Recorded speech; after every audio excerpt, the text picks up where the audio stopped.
Apocalipse capítulo 2, versículo de número 12, onde a epígrafe do texto diz: terceira carta à igreja de Pérgamo.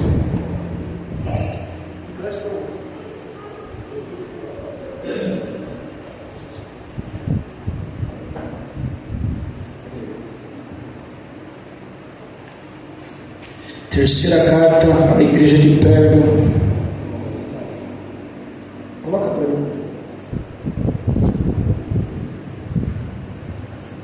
E diz assim: e ao anjo da igreja que está em Pérgamo escreve: isto diz aquele que tem a espada aguda de 2 fios. Eu sei as tuas obras, e onde habitas, que é onde está o trono de Satanás, e retens o meu nome, e não negaste a minha fé, ainda nos dias de Antipas, minha fiel testemunha, o qual foi morto entre vós, onde Satanás habita. Mas umas poucas coisas tenho contra ti, porque tens lá os que seguem a doutrina de Balaão, o qual ensinava Balaque a lançar tropeços diante dos filhos de Israel, para que comessem do sacrifício da idolatria e se prostituíssem.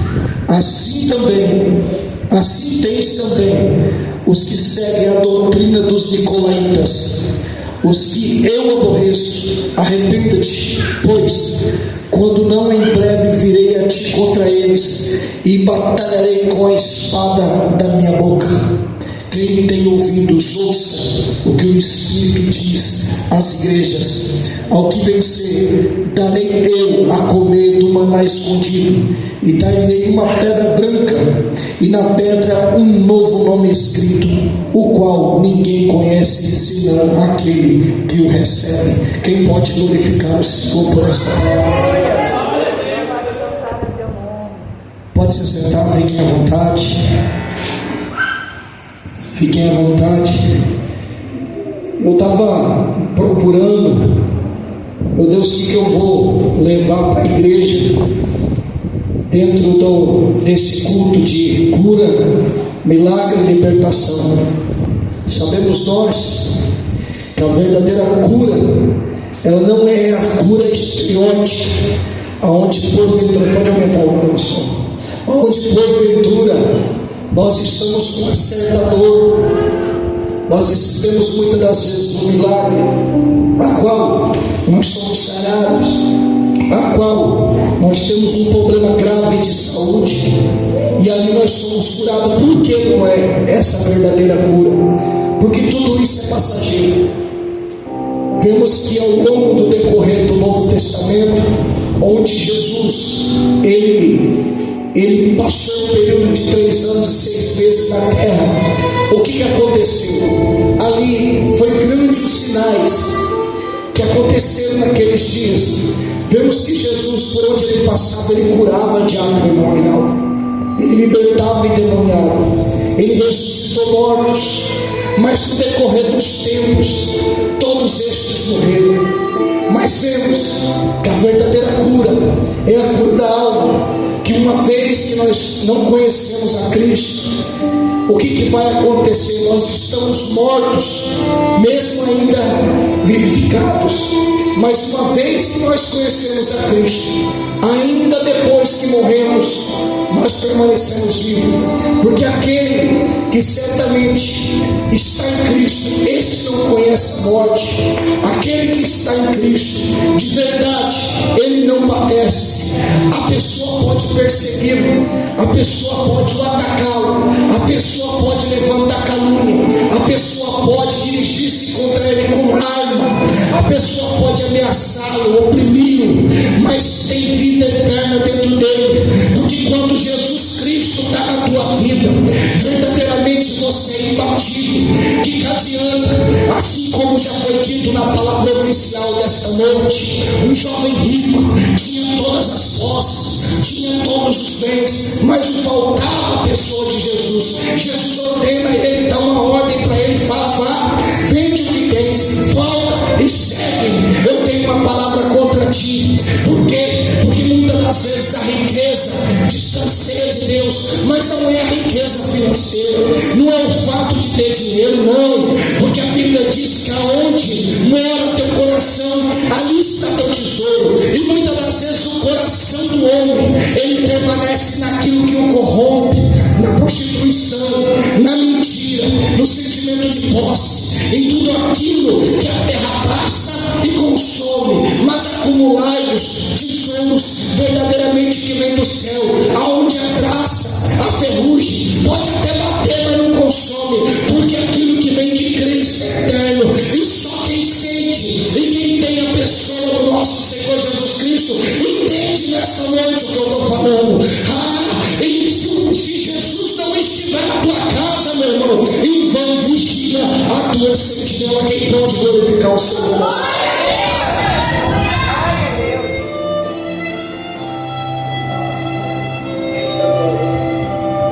Meus amados irmãos, foi lido aqui 3 palavras dentro do texto que eu quero frisá-la, eu quero dar uma atenção melhor para ela. A primeira está no versículo 14, aonde o escritor, ele, pela revelação do próprio Senhor Jesus, a terceira carta, a terceira igreja que localizava em Pérgamo, aonde Jesus revela essas igrejas todas as 7 igrejas da Ásia foram levantadas pelo apóstolo Paulo. Mas no versículo 14 ele diz: mas umas poucas coisas tenho contra ti, porque tens lá o que segue a doutrina de Balaão, os que seguem a doutrina de Balaão, a qual ensinava Balaque a lançar tropeço diante dos filhos de Israel. Vemos que no Antigo Testamento o povo de Moisés, ele atravessava o deserto, e por causa da dureza do teu coração, por causa da desobediência, uma travessia que era para durar 40 dias, ela é convertida em 40 anos. A prova que era para passar por 40 dias se multiplica centenas de vezes mais, e passa a ser 40 anos. Vemos que no meio dessa travessia, ali, o povo de Israel, o povo hebreu, a qual saía da terra do Egito, onde era escravizado, eles passavam numa terra cujo rei era Balaque. Balaque, quando olha aquela multidão, a Bíblia não tem um número específico de pessoas, mas dentro de uma matemática, na teologia, se declara que ali havia por volta de 6 milhões de pessoas, totalizada entre homens, mulheres e crianças. E Balaque, este rei, ele sente um certo desconforto, ele sente um certo medo, porque por onde esse povo passava e aonde havia guerra, eles eram vencedores, porque o Deus, o Senhor dos exércitos, era com aquele povo. Vemos que durante esta travessia, o povo de Israel, ali, quando ele chega a essa terra de Balaque suspeita, Balaque, ele grita com este povo. E o que vai acontecer? Balaque manda chamar Balaão. Balaão, dentro do Antigo Testamento, ele era um homem cujo ele foi conhecido como um grande profeta.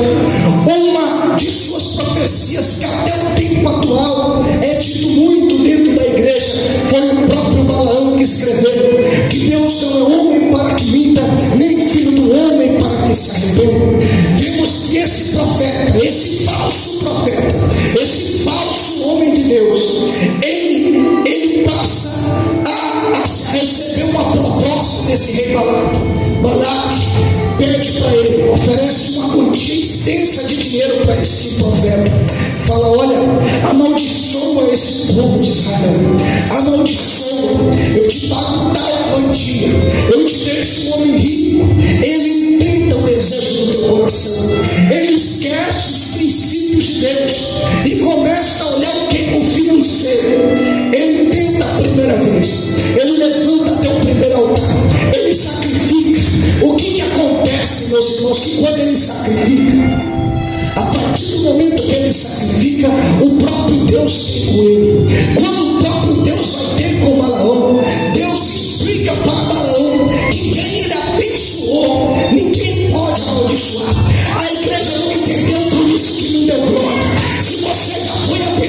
abençoado por Deus, meu irmão, ninguém pode te amaldiçoar. Pode pagar pedra, pode falar pelas costas, pode apontar dedo, pode lá fazer macumba, pode pegar sacrifício pro diabo, mas quem Deus abençoa não pode ser amaldiçoado.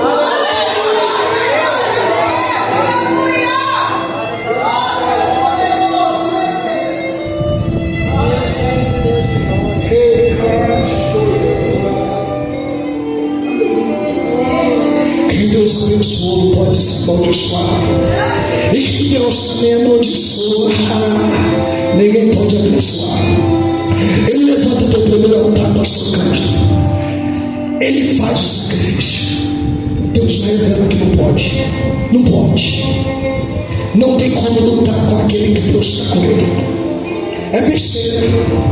Não luta contra quem está com Deus, para não se falar. É besteira. Quando você luta contra aquele que está com Deus, você luta para a tua própria vergonha. Ele levanta teu segundo altar. Ele vai e emola o bezerro cevado. Ele derrama o sacrifício. Deus torna a dizer: eu não amaldiçoo quem já abençoou. Deus não é homem para que luta, nem filho do homem para que se arrependa. Ele volta a Balaque. Ele chega até o rei.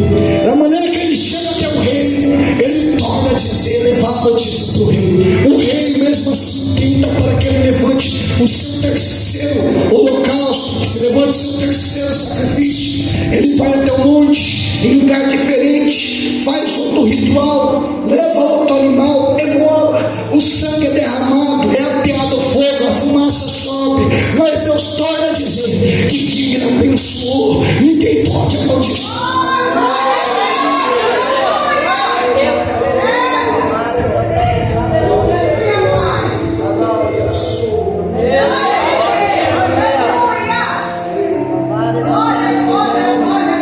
Está me fazendo falta a minha voz, mas Deus está falando na casa. O que acontece? Ele de olho, esse profeta, esse falso profeta, de olho no dinheiro, de olho naquilo que ele podia ter por causa do dom. Ele intenta Balaão. Balaão intenta Balaque. Ele chega até Balaque e ele fala: Balaque, só tem um jeito de você amaldiçoar esse povo. Balaque então espera. Ele fala: coloque 2 mulheres no arraial dos israelitas. Nós estamos pregando hoje aqui sobre um assunto, sobre a imoralidade sexual, a prostituição. Um dos temas fortes desta pregação retrata sobre a imoralidade. Vemos que oferenda não deu certo, maldição não deu certo, palavra não deu certo, que ninguém podia tocar naquele povo. Mas Balaque reúne as mulheres do seu reinado, reúne suas filhas, reúne suas esposas, lança no meio do arraial dos israelitas, e ali eles contraem núpcias, fazem sexo com aquelas mulheres. O que vai acontecer? Automaticamente, aquele povo, quando ele se entrega à imoralidade sexual, a presença de Deus se afasta. Aquele povo começa a padecer, aquele povo começa a decair. O que eu estou dizendo aqui nesta noite? Só tem uma pessoa que pode amaldiçoar você. Essa pessoa é você mesmo. Enquanto você estiver na posição, livro de Deuteronômio, no capítulo 28, versículo de número 15, a Bíblia diz que enquanto você guardares os mandamentos, enquanto você for fiel no estatuto, enquanto você não olhar para a direita nem para a esquerda, mas subir no alvo, que é a pessoa do nosso Deus, tu vai entrar e você vai ser uma bênção. Tu vai sair e vai ser abençoado. Tu vai plantar e vai receber bênção na colheita. Tu vai ser abençoado ao entrares, ao saíres. A tua casa será uma bênção. Se você é mulher e casar com teu marido, ele vai ser uma bênção. Se você é homem e arrumar tua mulher, ela vai ser uma bênção. Se você tiver uma roça, tua roça vai ser uma bênção. Se você arrumar um emprego, vai ser uma bênção. Tudo que você colocar, meu Deus, vai prosperar.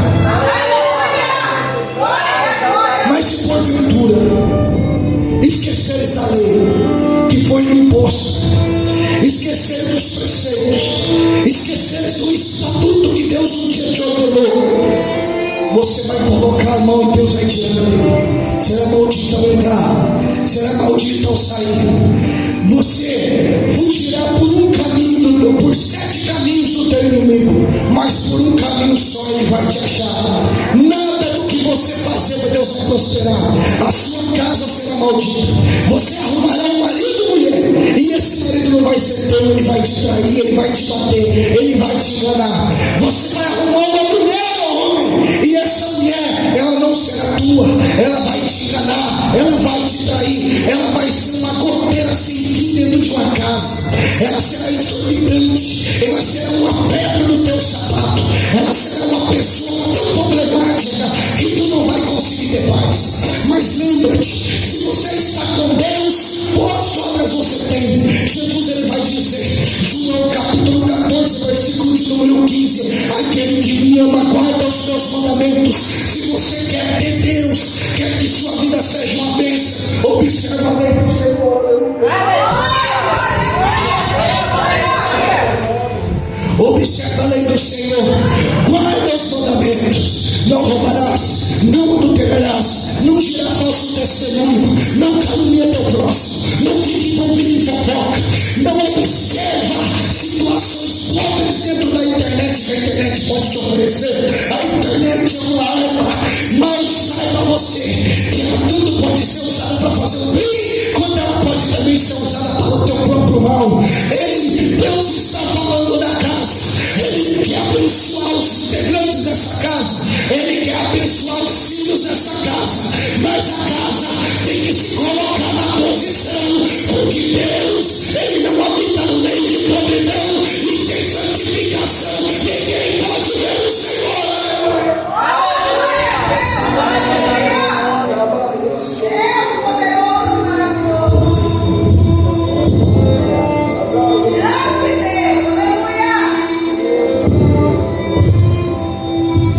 Assim tens também os que seguem a doutrina dos nicolaítas.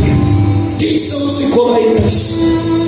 Os nicolaítas, diácono irmão Aguinaldo, são aquele grupo dentro da igreja, vou trazer para o nosso tempo, que de vez de trabalhar para a igreja crescer, ele milita contra. Se ele vê um movimento de crescimento, se ele vê que tem um grupo que está de porta em porta evangelizando, ele arruma jeito de colocar a mão para derrubar, ele arruma jeito de trabalhar contra.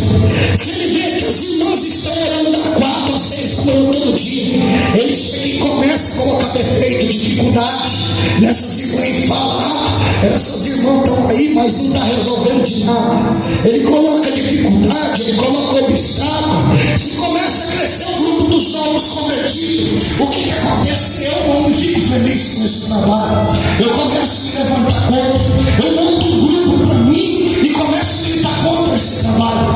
Esses são os nicolaítas, aqueles que até dão glória a Deus dentro da igreja, aqueles que glorificam, aqueles que às vezes pregam a igreja, aquele que canta bonito para Jesus, mas ele não está de acordo. A estrela da igreja é ele, o poder tem que ser ele. Eu ando, eu faço, eu posso, eu tenho uma palavra para você que é nicolaíta nesta noite. O trono da igreja se chama Jesus de Nazaré. Ele tem a pá e ele limpará toda a areia. Eis que o machado já está bolado e posta a raiz nas árvores. Toda árvore que não der bom fruto será cortada e lançada ao fogo. Mas tenho eu algo contra ti. Vemos que uma das coisas que Deus tem peculiar dentro das 7 igrejas da Ásia que foram abertas pelo apóstolo Paulo é que em todas elas Deus ele fala a mesma coisa. Tenho eu contra ti. Deus fala por que ele tem contra ti, porque ele sugere: arrependa-te, volta às tuas primeiras obras, volta ao teu primeiro amor, porque eu quero me tornar a voz e fazer da igreja voz novo. Quem está na presença de Deus, quem está lutando pela melhoria da casa, quem está lutando por salvação de alma, abre a tua boca e Glória a Deus.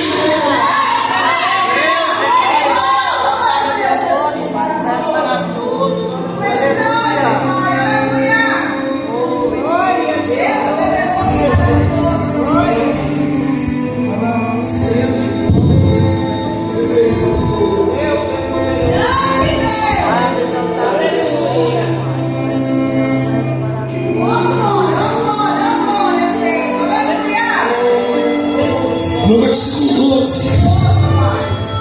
a Bíblia diz que é o anjo que está na igreja de Pérgamo escreve e diz: aquele que tem a espada aguda de 2 fios. Aqui uma palavra alegórica dentro dessa simbologia. Jesus está dizendo que através de João, quem está orando para mim, pela minha voz, está glória a Deus. Fala a verdade. Ninguém deu glória a Deus. Ao anjo que está, isto diz. Está dizendo assim, mas isto diz. Aquele que tem o quê? A espada afiada de 2 fios. Essa espada aqui tem uma Bíblia para poder levantar-se. É essa espada afiada de 2 fios. É o Velho e o Novo Testamento.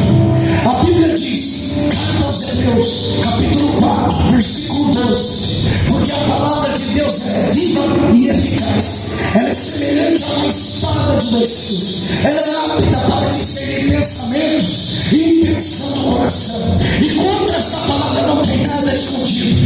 Antes, todas as coisas de Adrimogral estão nuas e patentes através desta palavra.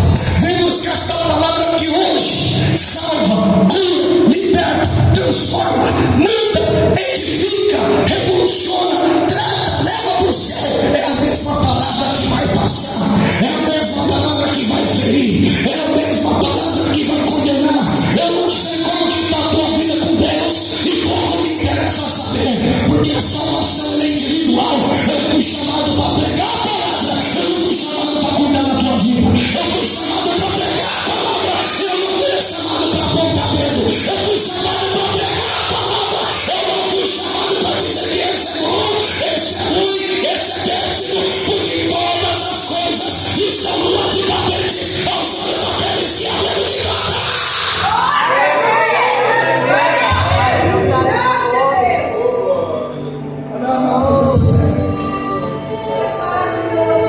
Ei, Cabamassou e Andorá. A salvação é individual, mas para alcançar essa salvação que é individual, tem que aprender a viver em coletivo. Andorá, e Amandorai. Se você pegar uma ovelha de outro aprisco e você colocar ela dentro de um aprisco onde ela nunca viu aquelas ovelhas, uma vai começar a se esfregar nela, todas as outras ovelhas do rebanho vai se esfregar, vai se achegar. Ela está passando uma mensagem para essa ovelha que chegou: você é bem-vinda, nós estamos esfregando em você para que você tenha a mesma essência minha.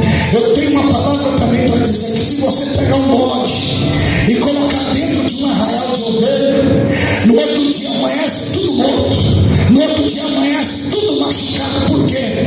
Porque bode não dá certo com ovelha. Bode ele fica sozinho, mas ovelha é grupo. Ovelha é grupo. Presbítero Jesus, mas a salvação ela é individual. Sim, a salvação é individual, mas para você alcançar essa individualidade, você tem que viver no grupo. Você tem que abraçar o diácono e o novinado. Você tem que abraçar o usuário de droga que põe o pé dentro da igreja. Você tem que abraçar aquele que está perdido na bebida. Você tem que abraçar aquele que está caído. Você não foi chamado para apontar, não. Você foi chamado para abraçar. Você foi chamado para levantar perante a graça de Deus que foi derramada. A graça de Deus não foi derramada só no círculo de oração, não. A graça de Deus não foi derramada na tribuna. A graça de Deus não foi só derramada, não. Ela foi derramada sobre todos, sobre todos, sobre todos.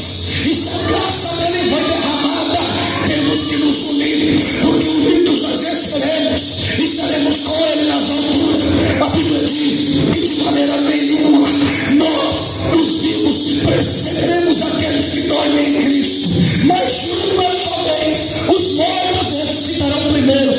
Nós, os vivos, nos encontraremos com ele no alto em corpo de glória, e ali nós reinaremos dentro dos séculos, e nós veremos face a face. E a Bíblia diz, Apocalipse capítulo 21, versículo 4: e o próprio Deus enxugará dos teus olhos toda lágrima, e não haverá mais morte,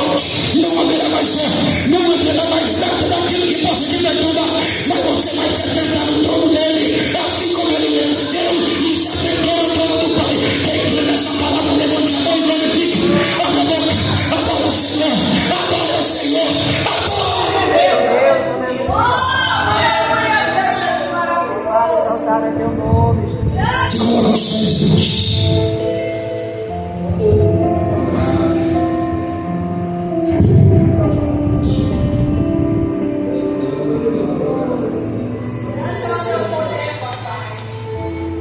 Diácono irmão Aguinaldo, prepara para nós um cálice com água. Irmã, eu sei que ela está com a criança no colo, mas antes de convidar ela para cantar um louvor. Ei, irmã, adora o Senhor. Convido os irmãos aqui para frente para receber oração. Aqui está o corpo de membro da igreja. Creio que está todo mundo abençoado até o tanto. Quem aqui foi abençoado de hoje? Dá glória a Deus. Aleluia.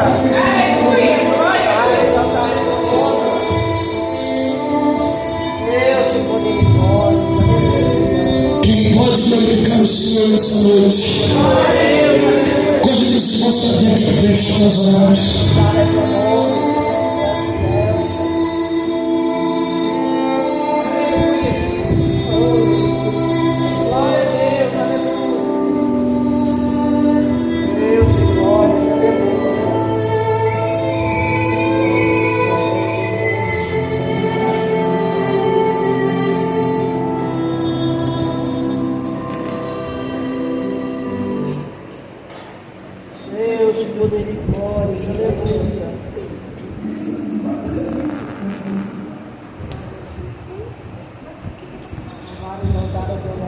Vem aqui mais para frente, Jesus. Vem cá, irmãozinho. Sei que você está meio cansada, mas eu quero orar por você.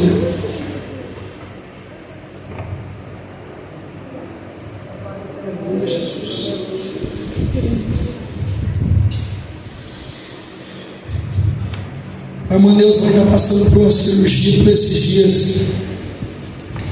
Peço para os irmãos, apresente ela em oração. Ore por ela. Ore também pelo sobrinho da irmã Creuza, também está passando a dificuldade, né, minha irmã? Presente eles em oração. A Bíblia nos manda orar um pelos outros.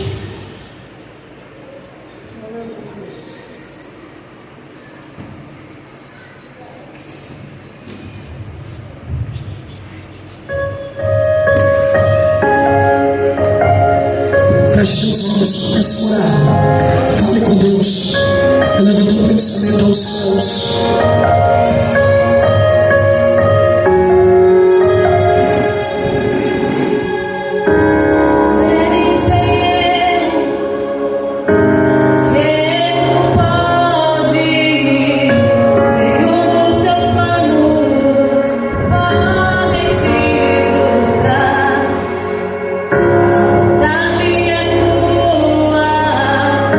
Minha vida em tuas mãos está.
nesta noite.